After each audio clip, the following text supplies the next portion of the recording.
სახელითა მამისად და ძისად და სულისაწმინდისად. რამდენად ვაფასებთ იმას, რაც მოგვეცა ღმერთისგან, რამდენად მადლიერნი ვართ, რამდენად ვაცნობიერებთ. უფალი ერთ ადგილას ამბობს თავის მსმენელებს, მის მოწაფეებს ეუბნება, რომ მრავალი ნატურულობდა წარსულში, ენახათ ის, რასაც თქვენ ხედავთ. გაეგოთ ის, რაც თქვენ გესმით. და საუბარია იმაზე, რომ ღმერთი მოვიდა ადამიანად. აი ფსალმუნთა წიგნს ვინც კითხულობს და მე მინდა გითხრათ, რომ ფსალმუნების წიგნი უნდა გიყვარდეთ და უნდა კითხულობდეთ, უნდა ლოცულობდეთ მის. მრავალნაირად შეიძლება შეფასდეს ფსალმუნთა წიგნი, მათ შორის მათში ძალიან ბევრი მნიშვნელოვანი და საინტერესო წინასწარმეტყველებაა მაცხოვრის განკაცებისა და ჯვარცმის შესახებ, მაგრამ ამავე დროს აი მასში ერთ-ერთი რაც იკვეთება, ეს არის ღვთაებრივი სიმართლის მაძიებელი კაცის ტკივილი, რომელიც ვერ პოულობს ამ ღვთაებრივ სიმართლეს სამყაროში. ა ブラ ამის ცხოვრება, მთელი ცხოვრება აღთქმულ ქვეყანას ეძებს, ღმერთზე მინდობილი, ყველაფერს წირავს, არაფერი ენანება. ასეთი მოღვაწეების ფონზე უბრალო მეთევზეები, რომლებიც არც განსაკუთრებული რელიგიური ღვაწლით გამოირჩეოდნენ, წესიერი ადამიანები იყვნენ. არც განსაკუთრებული სიბრძნით, განათლებით, არც განსაკუთრებული სათნოებებით. ზოგი მათგანი პირდაპირ უმძიმესი ცოდვილი იყო, მაგალითად მათე, ეს წარმოუდგენელი რამე იყო, რასაც აკეთებდა ეს მაშინდელი ებრაელი საზოგადოებისათვის იყო უბრალოდ საზიზღრობა. და შეადარეთ ახლა ა ブラ ამი, დავით მეფსალმუნე და სხვა დიდი წინასწარმეტყველნი, ისაია და ელისე და ილია წინასწარმეტყველი, ცოცხლოვანი წინასწარმეტყველი. ესენი ჩვეულებრივი ადამიანები, მეთევზეები ჩვეულებრივი. და ზოგი მათგანი ძალიან მძიმედ ცოდვილი. მოდის უფალი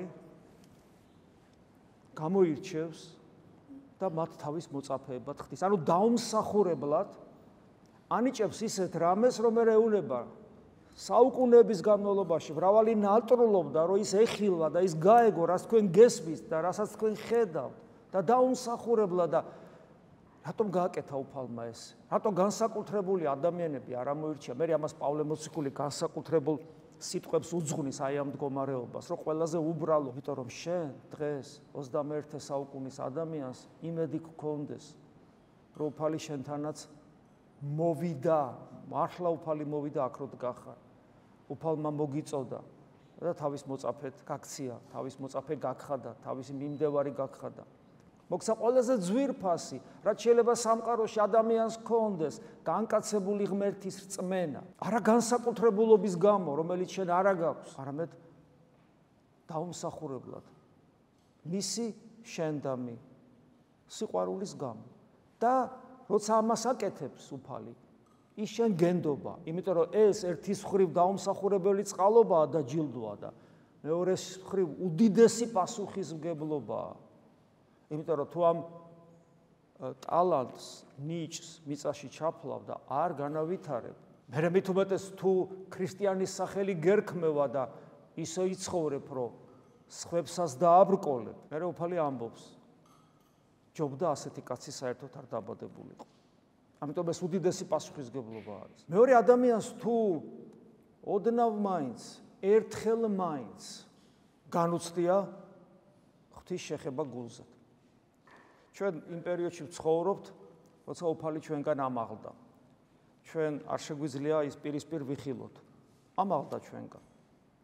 და ამაღლდა თან ისე, რომ როდესაც ყდერთით აღმდგარი იყო და ჯერ არ იყო ამაღლებული, ერთ-ერთ ყველაზე უერთგულეს თავის მიმდევარს და მოწაფეს შეხების უფლებასაც არ აძლევს, გახსოვთ მარიამ მაგდალინელის შემთხვევა. ანუ ეს კომუნიკაცია, აი ეს ფამილიარული კომუნიკაცია ღმერთსა და ადამიანს შორის, რომელიც იყო ცოტა ხნის განმავლობაში 3 წელიწად-ნახევარი ჩაიხსნა. და ეს ნიშნავს იმას, რომ ეს საჭირო არ არის. რაღაც სხვა რამეა, უფრო დიადია საჭირო. ეუბნება რომ ნუ შემომეხები მე, იმიტომ რომ მამასთან არ ავსულ ვარ. და ჩემი მისია რომ მოვედი ღმერთი ადამიანად, ზეღვთის ადამიანად, ის კი არ იყო რომ ადამიანურ სიფტყეში ეს თბილი ურთიერთობა ყოფილიყო. არამედ მარადიული მიზეზი ქონდა ამას, მარადიული მიზანი ქონდა ამას, განღმრთობილი ღვთისშვილის სტატუსით მამის წიაღში უნდა შეგიყვანო და ეს ჩემს გარეშე შეუძლებელია. და მე უნდა გზა გაგიყვალოთ, ეს ეუბნება მე რომ უნდა გიხარობდეთ თუ გიყვარვათ, რომ მე ზემოთ ავდივარ მამის სიახში. მამის სახლში მრავალი სავანია და უნდა განგიმზადოთ. და იმისათვის რომ ეს პროცესი, დაწყებული პროცესი ღვთის განკაცებით, ამაღლებით არ დასრულებულიყო, ამისათვის ესეინება ღმერთმა ჩვენ ამის რევიზიას და კრიტიკას აზრი არ აქვს. აი როგორც სამყარო როგორ შეიქმნა, ამის ბოლომდე წვდომა შეუძლებელია. სიცოცხლე არა ცოცხალიდან ცოცხალი როგორ ხდება, ამის არანაირი მათემატიკური ალგორითმი არ არსებობს და ჩვენ ამას ვერასოდეს ვერ ჩავწვდებით. ასევე არ შეგვიძლია ჩავწვდეთ ღვთის ადამიანის გამოხსნის განგებულებას. მაგრამ გამოცხადებით, როგორც ფაქტი, მოცემულობა, როგორც აქსიომა ვიცით ჩვენ გამოცხადებით, რომელიც მოგვეცა მათ შორის წერილობითაც, რომ როცა ძეღმერთი ადამიანად მოსული ამაღლდა ზეცად, ადამიანური ბუნებით ამაღლდა ზეცად, ამას ნიშნავს. სულიწმინდა ღმერთი მესამე მამისა და ძის ერთ არსი, სულიწმინდა ღმერთი გარდამოვიდა და მისი გარდამოსვლა გახდა განმაპირობებელი ქრისტეს მისტიკური სხეულის არსებობისა, როცა ის თვალიც ამბობს, მე დავაარსებ ჩემ ეკლესიას, რომელიც უძლეველი იქნება. მიუხედავად მისი ადამიანური მხარისა, შესაბამისად სისუსტეებისა, შესაბამისად მოწყვლადობისა, იმიტომ რომ ადამიანური მხარე სუსტიც არის, ცოდვილის და მოწყვლადიც, მაინც ის უძლეველია და უფლის დიდები დაბრუნებამდე იარსებებს ამ სამყაროში. და ნებისმიერ ადამიანს, რომელიც აირჩევს, რომ იყოს ეკლესიის, ანუ სასუფევლის ორგანული ნაწილი და მოქალაქე მას ყოველთვის შეუძლია და ამის შესაძლებლობა ყოველთვის იქნება, სანამ ესე იგი უფალი დაბრუნდება. და ის სულიწმინდა ღმერთი გარდამოდის და იწყება ეკლესიის არსებობა, ოღონდ სულიწმინდა ღმერთი არ გარდამოდის, აი ესე როგორ ვთქვა, ადამიანებზე როგორც რაღაცა ენერგია, რომელიც საერთოდ გადმოვიდა ჩვენზე. ის ახდეს ადამიანების პერსონიფიცირებას. ეს ძალიან მნიშვნელოვანია რომ გვახსოვდეს. ჩვენ რომ მაგალითად ვეზიარებით ქრისტეს ხორცსა და სისხლს, ჩვენ მისტიკურად ვუერთდებით ქრისტეს განღვთობილ სხეულს. შეუერთდით მას. მაგრამ არ ხვდებით დეტერმინირებულნი, ანუ თავისუფლებას არ ვკარგავთ. რატომ? იმიტომ რომ სულიწმინდა ღმერთი პერსონიფიცირებულად გადმოდის თითოეულ ადამიანზე. ეს ძალიან კარგად ჩანს ისევ გამოცხადებაში წმინდა წერილში. და თითოეულ ადამიანს აძლევს შესაძლებლობას გახდეს ღვთის ტაძარი. ეს დაახლოებით იგივეა, რომ ცოცხალი ორგანიზმი რო ფუნქციონირებდეს, მისი თითოეული უჯრედი ცოცხალი უნდა იყოს და ჯანმრთელი. ასევეა ეკლესია როგორც მისტიკური სხეული რო ფუნქციონირებდეს და ცოცხლობდეს, მისი თითოეული წევრი უნდა იყოს თავად ტაძარი ღვთისა და მასში სულიწმინდა ღმერთი უნდა ღიებდეს და ის აცოცხლებდეს ადამიანს. და სულიწმინდა ღმერთის გარდამოსვლის მერე სამყაროში სამყარო პოტენციაში არის შეცვლილი. პოტენციაში არის შეცვლილი. ყოველ ადამიანს დედამიწაზე მყოფს აქვს შესაძლებლობა თუ ის ირწმუნებს განკაცებულ ღმერთს, ღმერთის განკაცება როგორი ცოდნა, იცით, რომ აი ადამიანი თლათ ღვთის პირიდან გავარდნილი არ არის და ოდნავ მაინც რაღაცა მისტიკურობის განცდა აქვს და თლათ პირუტყვად გადაქცეული არ არის და ესე იგი არ ხარობს ჭყალებში თავისი პირუტყვობით, რომ მარტო ხორცი ვარო და მეტი არაფერი, როგორც დოსტოევსკი ამბობს, კბილებიანი ხორცი და მეტი არაფერი, თუ ამ ადამიანი ამით არ ხარობს, იმიტომ რომ არიან ადამიანები, რომლებიც ამით ხარობენ, ეს გაუგებარია, მაგრამ თუ თლათ ასეთი არ არის. ოდნავი რელიგიურობა, რომელიც ბუნებრივი როა, როგორც ადამიანი, თითქმის ყველას ადამიანს აქვს სინდის, კეთილსაც და ბოროტსაც. უიშვიათესი გამონაკლისების გარდა, როცა ადამიანმა ჩაიქრო, მთლიანად დაშრიტა, ჩაწვა, ჩაფერფლა თავის სინდის. ესეთი ადამიანები იშვიათია. აი დაახლოებით ასევეა რელიგიურობა. ყველა ადამიანს რაღაც ნაპერწკალი მაინც აქვს რელიგიურობის. ხო და აი ასეთი ადამიანს რომ ესმის ტრანსცენდენტული ცოცხალი ღმერთი ადამიანად მოვიდა ჩემთვის აქაც პერსონიფიცირება უნდა მოვახდინოთ მოვიდა ზოგადად არა თითოეული ადამიანისათვის რა თქმა უნდა თითოეული ადამიანი მთელ ერთობლიობას ქმნის მაგრამ პერსონიფიცირებულად შენთვის შენი ცოდვები იტვირთვა შენიც იტვირთა შენიც ჩემიც პერსონალურად იტვირთა ამას ეს რო ესმის რომ ესე იგი გალაქტიკების შემოქმედი ჩემთვის მოკვდა ყველაზე ნაკლები კითხვა მაინც გაუჩნდება ეს რას ნიშნავს საერთოდ. და რა საჭირო იყო ამის გაკეთება? და რა არის ეს? რატომ საჭიროებდი მე ამას? თუ სხვანაირად არ შეიძლებოდა. და კაი მოკვდა და მე რა მოხდა? მე ხო ისეთი ვარ, რაც ვიყავი, თუ სინდისიერი ვარ, ვიტყვი რა ცოდვილის და ნაგავიც ვიყავი, იგივე ვარ. რა მოხდა? კითხვებს ხო დასვავს, ხო დაინტერესდება, ხო ჩაუღმავდება და როგორც კი ჩაუღმავდება, შეუძლებელია რომ ქრისტეს ნათელმა არ მიიტაცოს მისი გონების თვალი. შეუძლებელია რომ ქრისტეს ნათელმა ისი არ გაანათოს მაშინ რომ ყველაფერი არ დაჩtildeოს და როგორც კი ადამიანში ქრისტეს ნათელი დასანახავი ხდება და ის მას გულით შეიყვარებს, იმ წამსვე იწყება სულიწმინდა ღმერთის მიერ ამ ადამიანზე ზემოქმედება. ეს გვასწავლის წმინდა წერილი, სადაც იდიდება ჯვარცმული ღმერთი, იქ იწყებს მოქმედება სულიწმინდა ღმერთი. სადაც არ იდიდება ჯვარცმული ღმერთი, იქ არ მოქმედებს სულიწმინდა ღმერთი. სულიწმინდა ღმერთი მოქმედებს მაშინ ადამიანის გარეთ მოქმედებს. გარეთ. ადამიანის ცხოვრებაში რაღაც ისეთი რაღაცები ხდება, ლაგდება, რომ წესით უნდა იფიქროს, რომ ასე იგი ღმერთია, ღმერთი ჩაერია ჩემ ცხოვრებაში, რაღაცა ხდება, ანუ მიანიშნებს, ცდილობს, ასწავლის და აი აქ ავლენს ადამიანის ურწმუნოება თავს უცნაურად. ხშირად ძალიან აშკარა ღვთის ჩარევაზე და საღვთო გამოვლინებებზე ადამიანი ამბობს, არა კაცო, ეს შემთხვევით მოხდა. ეს უბრალოდ დამთხვევა იყო. ან თქვათ იტყვის, რომ ეს უბრალოდ მე ვარ მაგარი და იმიტომ გავაკეთე ესე და იმიტომ გამომივიდა ესე. და ასე შემდეგ და ასე შემდეგ. ანუ ადამიანი ავლენს სრულ გულგრილობას ღვთის მოწოდებისადმი. ან შეიძლება გაჰკრას გულში და თქვას, რომ ხო, ალბათ ღმერთის ამბავია ესა დიახ. მაგრამ იმ წამსვე ივიწყებს ასეთი ადამიანის სულიწმინდის გმობელად ითვლება. ასეთი ადამიანისათვის, როცა უფალი ამბობს, ამინ გეტყვით თქვენ, ვითარმეთ ყოველი მოეტეოს ზეთა კაცთა ცოდვანი და გმობანი, რაოდენსაც გმობდნენ, ყველაფერი მოგეტევება. ხოლო რომელმან თქვას გმობა ისულისა წმინდისათვის არ აქვს მიტევება უკუნისამდე, ამაში იგულისხმება ადამიანი, რომელიც იმ სამყაროში, სადაც სულიწმინდა ღმერთი მოქმედებს, პრინციპულად იბრმავებს თვალს და ვერაფრით ვერ ხედავს საღვთო მოქმედებას მის ცხოვრებაში. შინაგანად პრინციპულად პიროვნული არჩევანი თავის თავისუფლების რეალიზებით ეწინააღმდეგება ღმერთის მოქმედებას ამ სამყაროში, რომელიც მის თვალწინ ხდება.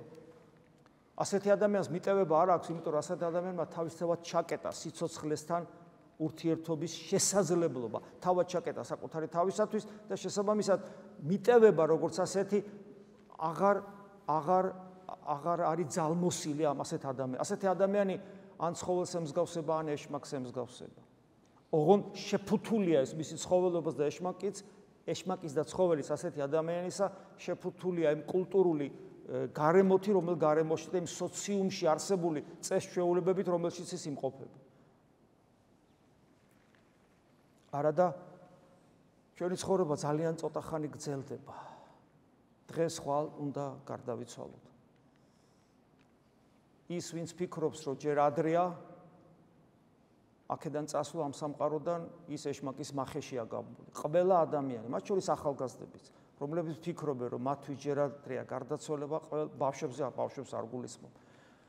ყველა ასეთი ადამიანი ეშმაკის მახეშია გამული. ეს ეშმაკის გამოგონებული ინსტრუმენტი ადამიანების მასაცდუნებლად. ჯერ ბევრი დრო გაკაცო, მოასწრებ. ვერაფერს ვერ მოასწრებ. მე არ ვიცი 1 საათის მერე მე ცოცხალი ვიქნები თუ არა. არ ვიცი ეს.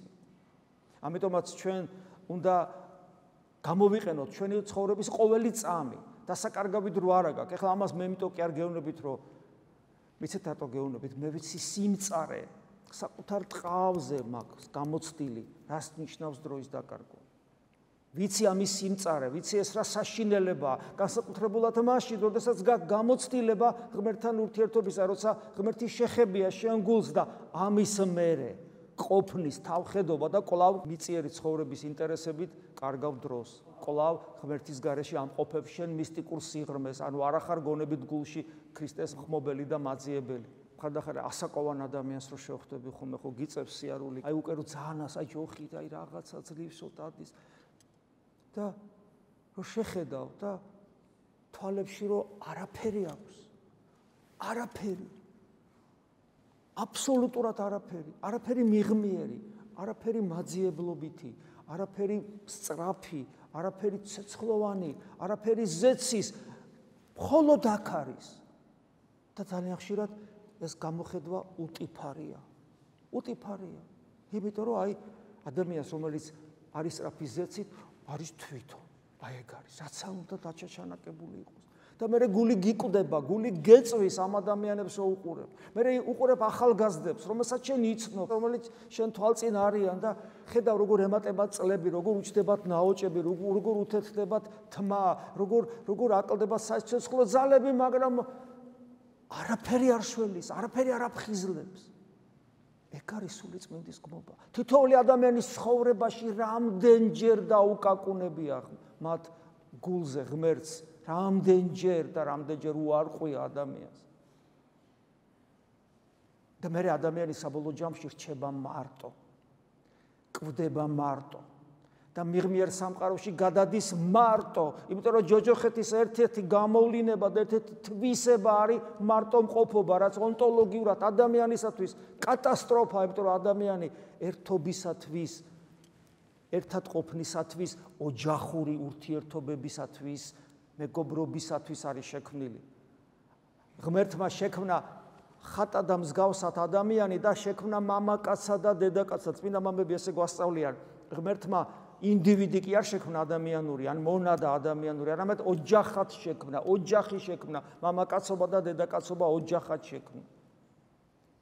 მაგრამ როცა ღმერთს დაცილდნენ, იქვე გაუცხოვდნენ ერთმანეთის მიმართ. და პირველივე შვილი მეორე შვილის მკვლელი აღმოჩნდა, ქრისტემ მოიტანა ახალი ერთობის შესაძლებლობა, ეს არის ეკლესია, ანუ სასუფეველი, რომელიც საბოლოო ჯამში დაგვირგვინდება ემით, რომ ჩვენ რო წარვდგებით ღვთის წინაშე და თუ გადავრჩით და ვცხონდით და ვცხონდებით იმ შემთხვევაში თუ ვიქნებით სული წმინდის ტაძარი, მადლის ტაძარი, მაშინ ჩვენ ვიქნებით ღმერთთან და ერთმანეთთან, იმ დაუსრულებელი ერთობით, რომელიც წარმოდგენაც კი არ შეგვიძლია. აი როგორც დილის ლოცვებშია და საღამოს ლოცვებში ერის კაცთათვის. ლოცვითა წმინდათა მამათა ჩვენთათა, უფალო იესო ქრისტე, შემიწყალე მე, ასე იწყებს ყოველი ერის კაცი დილას და საღამოს ამ სიტყვებით. ნახეთ, იქ არის ბოლოსი უფალო იესო ქრისტე, შემიწყალე მე, იესოს ლოცვა, უფალო იესო ქრისტე, შემიწყალე მე. მაგრამ ამით არ იწყება. იწყება ასეთ სიტყვებით, ლოცვითა წმინდათა მამათა ჩვენთათა, უფალო იესო ქრისტე, შემიწყალე მე. ეს ნიშნავს იმას, რომ ეს შენი სარწმუნოებრივი განაცხადია. მე შენს წინაშე ვდგები უფალო, მაგრამ მე არ მაქვს რესურსი, ძალები, არც სიწმინდე არ მყოფნის, რომ შენთან ურთიერთობა მქონდეს, მაგრამ მე მარტო არა ვარ. მე შენს მიერ დაარსებული ეკლესიის შვილი ვარ, ორგანული ნაწილი ვარ და ჩემ ზურგს უკან, რომელიც მე ზურგს მიმაგრებს, არიან წმინდათა ურიცხვი დასი წმინდანებისა და აი მათი ლოცვით შემიწყალე. და აი აქ უკვე ადამიანი ამ განაცხადს აკეთებს, რომ მე მარტო არ არის, იმიტომ რომ ზოგიერთ ადამიანს აქვს უცნაური რელიგიურობა, რომელსაც ქრისტიანობას არქმევს და ქრისტიანობასთან არანაირი კავშირი არ აქვს. მე მიყვარს ტაძარში მარტო ყოფნა. ეს არაფრით არ ტაძარში ყოფნა როგორ შეიძლება მარტო, მაგრამ ეს არ არის ქრისტიანობა. შენ უნდა გიხაროდეს, გიყვარდეს შენ ძმებთან და დებთან ერთად უფლის დიდება და მათთან ერთად ზიარება, ბედნიერი უნდა იყო ამეთი. და როცა შენ ამას გაორბიხარ და გინდა მარტო სადღაც იყოს შენთვის, ყველაფერი დამთავრდება, მარტო მოხვალ, ჩვენი ეს ურთიერთობა ღმერთთან როგორი სახის არის? პავლე მოციქული ამბობს, ღმერთი რო ადამიანად მოვიდა, ბევრი რამ მოხდა და ერთ-ერთი მოხდა ის, რომ ადამიანები დაყოფილი სხვადასხვა ბანაკებად, სხვადასხვა, აი უამრავი ახლა მე არ ჩამოვთვლი, რამდენი განყოფა არსებობს უთვალავი ადამიანებს შორის, ყველაფერი საკუთარ თავში შემოირიგა.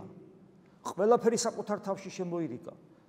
შენ, ყველანი მეც და ყველანი ერთად ვერთდებით და ვრიგდებით ქრისტეს მისტიკურ სხეულში, ანუ ეკლესიაში. და ამით ხვდებით წმინდათა თანამოქალაქენი, როგორც პავლე მოციქული ამბობს, და ღვთისსახლეული. ღვთისსახლეული ხო გესმით რას ნიშნავს? ოჯახი. სახლეული ოჯახია, ძველი ქართული სიტყვა. ანუ ღმერთის ოჯახის წევრები ვხვდებით. აი ეს არის. და იწყება ის უცნაური, გონება მიუწვდომელი, ბედნიერების განცდა, რომელიც მხოლოდ ეკლესიაში განიცდება და თუ ადამიანს ეს ერთხელ მაინც განუცდია, მერე სულ დარდობს. რომ იმას ყოველწამს არ განიცდის. მგლოვარებს, აი ეს ის მგლოვარება, რომელიც მაცხოვრებელია, ნეტარიყვნენ მგლოვარენი გულით არამე თუ იგინი ნუგეშინის საბოლოო იქმნენ და სიხარული, რომელიც ასევე აქ ქრისტიანს მგლოვარებასთან შეზავებულია და ამიტომ წმინდა მამები ამბობენ, რომ ქრისტიანს უნდა ქონდეს მხიარულ მგლოვარება, არც მარტო მხიარულება, არც მარტო მგლოვარება, მხიარულ მგლოვარება, იმიტომ რომ შეუძლებელია ადამიანმა ერთხელ განიცადოს ღმერთის შეხება გულზე, რომელიც განსაცვიფრებელ სიტყვეობას ტოვებს ადამიანში და მე მუდამ არ ენატრებოდეს ის, მუდამ არ გზნობდეს დეფიციტს, იმიტომ რომ ის არის სიცოცხლე ნამდვილი და იმასთან შედარებით ეს, რასაც ჩვენ სიცოცხლეს ვეძახით, არის უბრალოდ არაფერი. ეს დღეს სახარებაში ვკითხულობდით, როცა დედა და ძმები თანაშესდილი იოსების შვილები მასთან მივლენ და დაუძახებენ რაღაც საქმე გვაქვს, არ გადის და ამბობს, რომ ვინ არის ჩემი დედა, ვინ არის ჩემი ძმა, ვინ არის ჩემი და ვინ არის ჩემი ოჯახის წევრი, ვინც ყოს ნება ღვთისა, ის არის ჩემი ოჯახის წევრი. ამიტომაც ძმებო და დებო, აღვიჭუროთ იმ გონიერებით, მიზანსწრაფულობით, მოთმინებით, რომ რითაც ჩვენ შევძლებთ ღვთისნებაში წვდომას და მის ჩვენ ცხოვრებაში რეალიზებას. რომ აღვასრულოთ მისი ნება, რომ ვადიდოთ ჩვენს გულში განკაცებული ღმერთი და ჯვარცმული და განკაცებული ჯვარცმული ღმერთი და აღდგრეთით აღდგარი და ამაღლებული ჩვენს გულში. ვიყოთ მისი ერთგულნი. ეს არის წინა და აუცილებელი პირობა სულიწმინდა ღმერთისა ჩვენში დავანებისა. ჩვენ მერე უკვე აღარ დაგვაინტერესებს გარეთ რა სასწაულები ხდება, ჩვენთვის ამას უკვე მნიშვნელობა აღარ აქვს. ის დაკარგავს აქტუალურობას. სასწაული მოხდა, ხატიდან მირონი გადმოვიდა, ვიღაცა სასწაულებრივად განიკურნა, ყველაფერი აქტუალურობას კარგავს. ერთადერთი რამე ხდება მხოლოდ აქტუალური.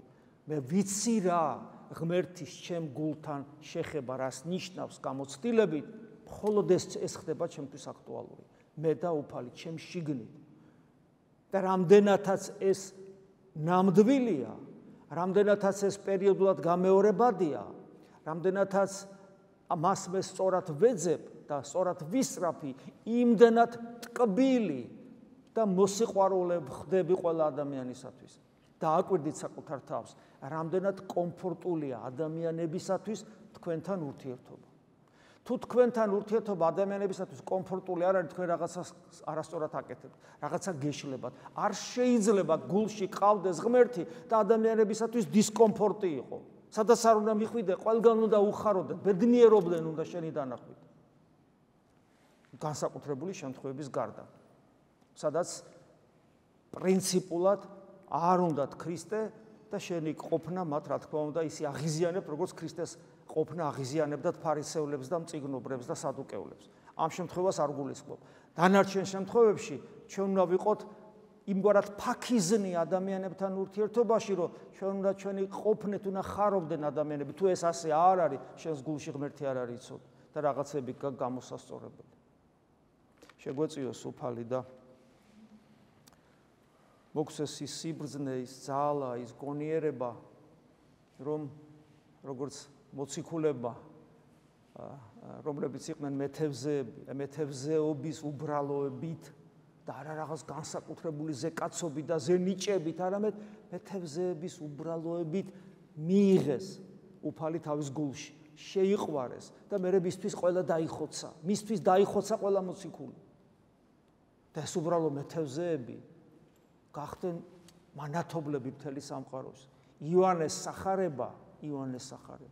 ეს არის წიგნი, რომლის გავსი არც დაწერილა და აღარასოდეს დაიწერება. რამდენმა იცის იოანეს სახარება, რამდენი კითხულობს მას ყოველ დღე, რამდენად უყვართ იქ.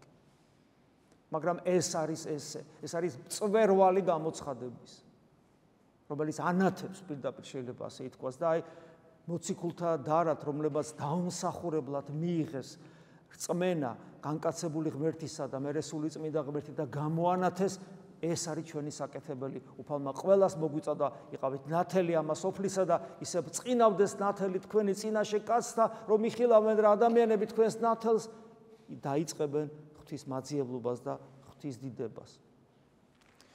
რითაც ჩვენ ქრისტეს საქმეს გავაგრძელებთ. ამინ. მადლი უფლისა ჩვენისა იესო ქრისტესი და სიყვარული ღვთისა და მამისა და ზიარება სული საწმინდის იყოს თქვენ ყოველთა თანა.